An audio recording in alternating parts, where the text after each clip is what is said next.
இல்லை யார் தான் அந்த கருத்தை வெளிப்படுத்துவது? அதுதான் உங்களுடைய கேள்வி. தொண்டர்கள் எல்லோரும் நினைக்கிறார்கள், பொதுமக்களும் இந்த ஆட்சி வெற்றி பெற வேண்டும், ஆட்சி கட்டிலே அமர வேண்டும் நினைக்கிறார்கள். அவர்களும் வேண்டுகோள் வைக்கிறார்கள். காலிலே வேணாலும் விழுந்து இயக்கத்தில் எங்களை சேர்த்துக் கொள்ளுங்கள் என்று காஞ்சிபுரத்திலே பேசியிருக்கிறார்கள். அதற்கு மேலே அதற்கு எந்த நடவடிக்கையும் இல்லை என்கிற போது ஒரு விளக்கத்தை என் போன்ற புரட்சி தலைவரால் இந்த இயக்கத்திலே துவங்கி என் போன்றவள் அந்த கருத்துக்களை வெளிப்படுத்துவது இந்த இயக்கத்திற்கு நலம் என்ற முறையிலே தான் அந்த கருத்துக்களை வெளியிட்டேன்.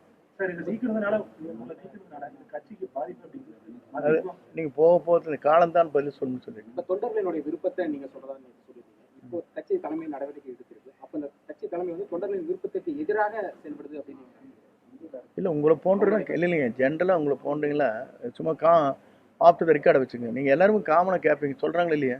நீங்களாம் ஒன்றும் சேருங்கப்பான்னு சொல்கிறாங்களா இல்லையா? நான் சொல்லியே இல்லை ஒன்று சேர்ந்துட்டு வாங்க நீங்கள் ஈஸியாக ஜெயிச்சிடலாம்னு சொல்கிறாங்களா இல்லையா? அதான் நான் சொன்னேன். அதுதான் சார், அதான் கேட்கப்போ தொண்டர்கள் கருத்தை தான் நீங்க பிரதிபலிக்கிறேன்னு சொல்லியிருந்தீங்க சார். உங்களுடைய தனிப்பட்ட கருத்துன்னு சொல்லல, தொண்டர்கள் கருத்துன்னு சொல்றீங்க.